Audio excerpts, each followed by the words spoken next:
दोस्तों नमस्कार। गुरु स्मृत चैनल में आपका स्वागत है।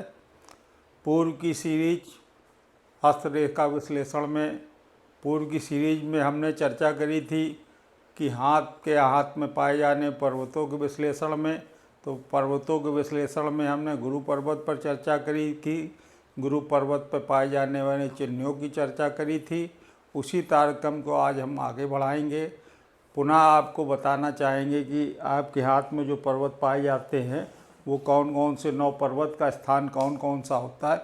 आइए उसी पे आगे बढ़ते हैं। पहला, जैसे मैंने आपको बताया था, गुरु पर्वत। फिर मध्यमा उंगली के नीचे पाए जाने वाला शनि पर्वत। अनामिका उंगली के नीचे पाए जाने वाला सूर्य पर्वत। और कनिष्ठिका उंगली के नीचे पाए जाने वाला बुध पर्वत। फिर आपका उच्च का मंगल, फिर चंद्रमा, फिर आपका ये लाइफ लाइन है। आपकी लाइफ लाइन के अपर पार्ट जो होता है वो नीच का मंगल और नीचे शुक्र और बीच में आपका राहु और ये केतु पर्वत। तो प्रथम भाग में हम लोगों ने चर्चा की थी कि गुरु पर्वत, गुरु का महत्व, जो कि ज्ञान का देवता है, नॉलेज के देवता है, प्रशासन का देवता है और हमें अच्छा चरित्र प्रदान करता है, हमें साधु संगत प्रदान करता है, हमारे जीवन को यशस्वी बनाता है। गुरु के बिना हमें कोई ज्ञान प्राप्त नहीं हो सकता है। इसलिए गुरु पर्वत की विशेषता बताई थी। दोस्तों, एक चीज़ आगे बढ़ने के पहले एक चीज़ और बता दें। मैंने जो आपको बताया था कि गुरु पर्वत पर यदि क्रॉस हो तो व्यक्ति बहुत ज़्यादा धन कमाता है, यश कमाता है। ये क्रॉस, इस पर चर्चा करी थी। तो एक व्यूवर ने मुझे कुंडली भेजी है, कुंडली क्या हाथ के प्रिंट भेजा है, जिसमें अडानी साहब का है कि नहीं मुझे नहीं मालूम है, लेकिन उसने भेजा वो जो हस्तरेखा पाम का पूरा पिक्चर है, उसमें गुरु पर्वत में इतना ही बड़ा क्रॉस बना हुआ है। और अडानी साहब से हिंदुस्तान में कौन नहीं विदित है, सब जानते हैं। उनके पास वर्ल्ड के 6ठे अमीरों में उनकी गिनती होती है, दुनिया में उनका यश है। तो आप समझिए कि क्रॉस की क्या महिमा है। दूसरा, आप शनि पर्वत पे आते हैं। कुछ लोगों का पिछले वीडियो को देख के प्रश्न आता था, क्या अपने कर्मों से अपनी रेखाओं का परिवर्तन किया जा सकता है? तो उत्तर था हाँ। जो आपका शनि पर्वत है वो पुरुषार्थ का पर्वत है। ये बिना परिश्रम के आपको कोई फल नहीं देता है। आपसे परिश्रम कराएगा, आपको लगातार लगाए रखेगा और आपको फल देगा। इसीलिए हाथ में कोई भी रेखा कहीं से भी निकले, शनि पर्वत पर अगर आती है तो वो भाग्य रेखा कहलाती है। आपका भाग्य तभी चमकेगा जब आप परिश्रम करेंगे, मेहनत करेंगे, पुरुषार्थ करेंगे, तभी आपको आपकी किस्मत भी आपके साथ होगी। यदि आप जीवन में परिश्रम पुरुषार्थ नहीं करते हैं तो अगर आप किस्मत से अच्छे धनाढ्य परिवार में पैदा भी हो गए तो उस धन का अपव्यय करते करते उसका नाश कर देंगे। आइए इसकी विशेषताएं बनाते हैं। जैसे गुरु पर्वत में 3 तरह के विशेषताएं बताई थी कि गुरु पर्वत एक तो बहुत उठाओ, दूसरा गुरु पर्वत निम्न का बीच का हो, मध्यम हो, तीसरा गुरु पर्वत जो निम्न स्थिति में दबा हुआ हो। तो उसी तरह से शनि पर्वत में हम आते हैं।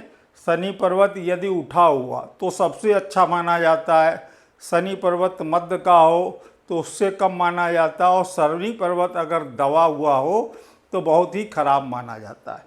अब देखिए कैसे जानें। कुछ लोगों के प्रश्न ये भी थे कि हम कैसे जानें कि हमारा पर्वत उठा हुआ है। तो दोस्तों, जिस हाथ को आप देखें, कौन सा हाथ देखना है? एक्टिव हाथ, जिससे आप ज़्यादा वर्क करते हो उस हाथ को देखना है।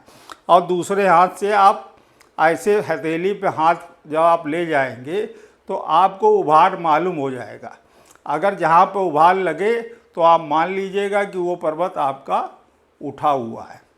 तो वो उठा हुआ हो, तो जिनका शनि पर्वत उठा हुआ हो तो वो मान के चले कि वो बड़े पुरुषार्थी व्यक्ति हैं, हर कर्म को मेहनत से करते हैं और उसके फल को पाते हैं। जितना वो कर्म करते हैं उसी के अनुसार वो फल को पाते हैं, वो अपने भाग्य पर डिपेंड नहीं रहते।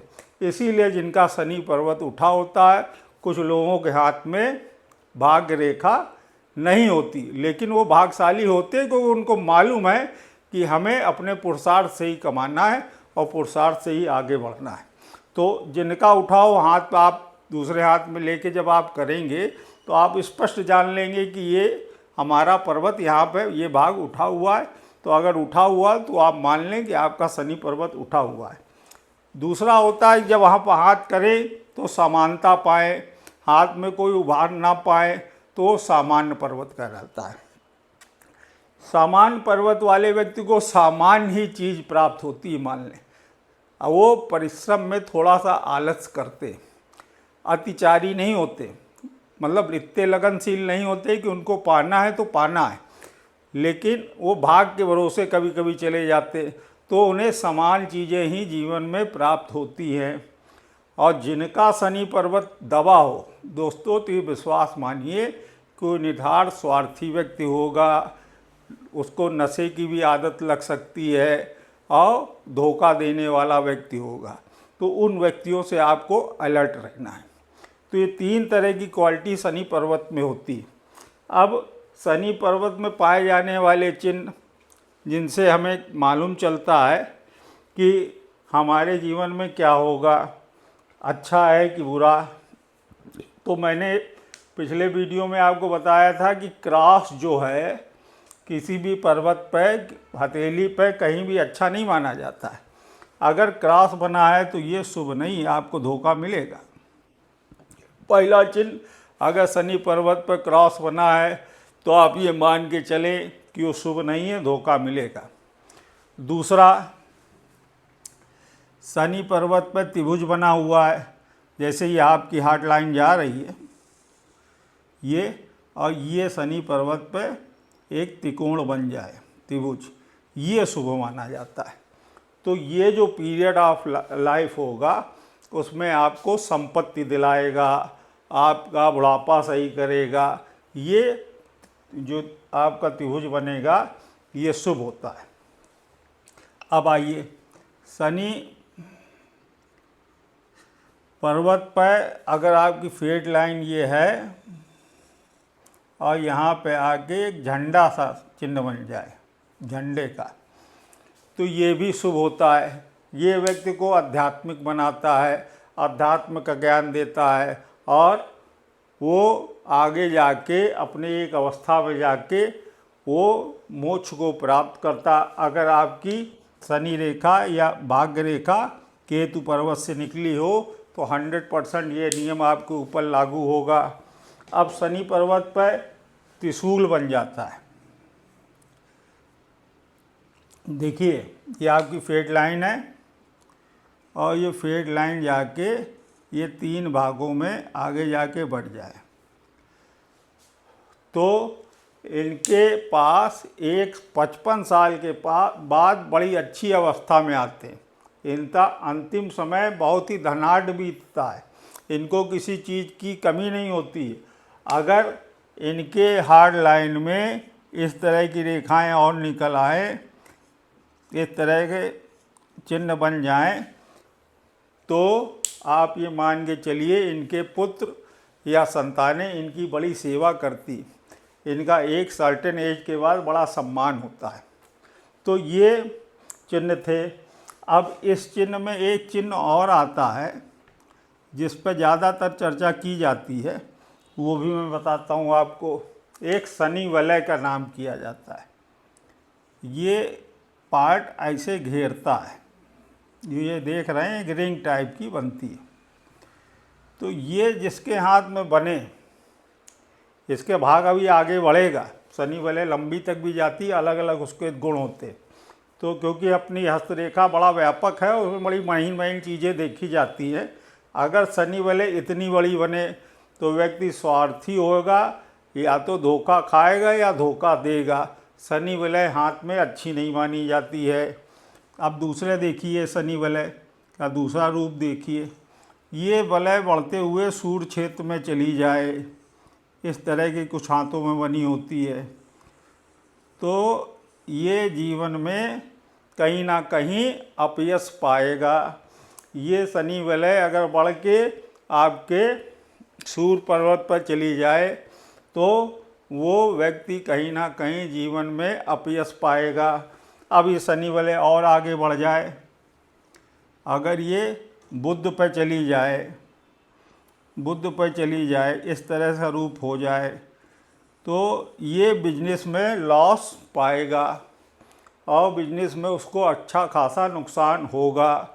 अब यहीं पे आपकी विवाह रेखा होती साथियों, ये विवाह रेखा यहाँ पे बनी होती है, तो ये विवाह रेखा है। अगर शनि वलय विवाह रेखा को छू ले, टच करती हुई जाए, जब बुध पे आए, तो आप ये मानिए व्यक्ति चरित्र का अच्छा नहीं होता है, उसकी वाइफ से उसकी नहीं पटेगी और अंतोगत्वा उसका डाइवोर्स हो जाएगा। तो ये शनि वलय हाथ में कतई अच्छी नहीं होती है। तो ये चीज़ें आपको ध्यान रखनी है अपने हाथ में देख के कि व्यक्ति से अगर धोखा नहीं खाना तो एक बार आप देख लेना है। अब शनि क्योंकि पुरुषार्थ का देवता होता है, न्याय का देवता होता है, तो शनि बहुत सारी चीज़ें, दोस्तों शनि बहुत ही व्यापक ग्रह है, इसकी चर्चा करने में समय सीमा बंधन नहीं है। अगर इस पर बोला जाए तो बड़ा लंबा बोला जा सकता है, लेकिन सोशल मीडिया की एक बाध्यता है, इसलिए पूरा शनि का व्याख्यान एक पार्ट में एपिसोड में करना संभव नहीं है। अतः शनि हमें क्या क्या देता है, क्योंकि शनि लोकतंत्र का भी ग्रह है, शनि जननायक भी बनाता है, शनि अच्छे नेता भी बनाता है, शनि इंजीनियर भी बनाता है, शनि बिजनेसमैन भी बनाता है। तो शनि हाथ से कैसे समझेंगे कि शनि हमारा हमें क्या बनाएगा और किस स्थिति में ले जाएगा, यश दिलाएगा कि नहीं दिलाएगा। इसके लिए दूसरे एपिसोड में आप बने रहिएगा, ये बृहस्पतिवार गुरुवार को आपको मिल जाएगा। और अपना स्नेह जैसा इस चैनल को दे रहे हैं ऐसे आगे भी आप प्रदान करेंगे, इसी उम्मीद के साथ ये फर्स्ट पार्ट उसका हम आपके लोगों की सेवा में प्रस्तुत कर रहे हैं।